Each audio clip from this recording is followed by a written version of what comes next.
ভাই কান্তারা মুভি নিয়ে কিছু বলার নেই। যেমন কান্তারা মুভিটা কিছু দিনের শুটিং করায় কিছু পয়সায় মুভিটা বানানোর পর আমাদেরকে এত বড় সারপ্রাইজ করেছে। তাহলে ভাবো যে এই দ্বিতীয় মুভিটা 250 দিন শুটিং করার পর এত টাকা লাগানোর পর সেই মুভিটা কেমন হবে। আর ভাই হ্যাঁ, মেন আমরা যাকে হিরোইন মানে রুক্মিণী বাস্তা, ভাই কি বলবো, ভেবেছিলাম ভাই নতুন হিরোইন দেখবো। ভাই হিরোইনে ভিলেন, ভাই কি বলবো, আমি ভেবেছিলাম যে হিরো কোনো লাস্টে সবাই হিরোইনই ভিলেন বেরিয়ে গেল। তো ভাই এখন আমি মুভির কথা বলবো, ভাই মুভিটা চরম ভাই, ঠিক আছে। তো এমন মুভি যে আমরা সারা ইতিহাসে বারবার দেখতে পাই না। আর বেশি টাইম নষ্ট না করে ভাই মুভিটা গিয়ে দেখবো। এক কথায় ভাই মুভিটা আমার ভাষায় যেটা বলি চরম মুভি, ঠিক আছে।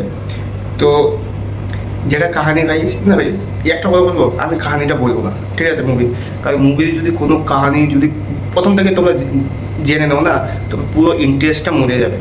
তার চেয়ে ভালো মুভিটা দেখো। আরে ভাই এখন তো ফ্রিতে অনেক অ্যাপ আছে, তোমরা যদি ফ্রিতে এমন অ্যাপ দেখতে চাও যেখানে তুমি ফ্রিতে মুভি দেখতে চাও, কোনো রিচার্জ করতে হবে না, কোনো কিছু করতে হবে না, ঠিক আছে। তবে একদম পুরো হিন্দিতে পুরো এইচডি কোয়ালিটিতে একদম ফ্রিতে দেখতে পাবে। যেমন পিকাসু, তোমার ক্যাসেল, সেই টাইপের আরেকটা অ্যাপ আছে। তো বেশি না দেরি করে যাও মুভিটা দেখো, ঠিক আছে।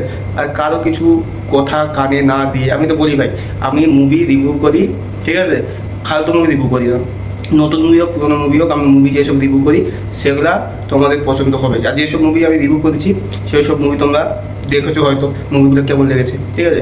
তো কারো কথায় কাজ না দিয়ে মুভিটাকে দেখো, একদম চরম।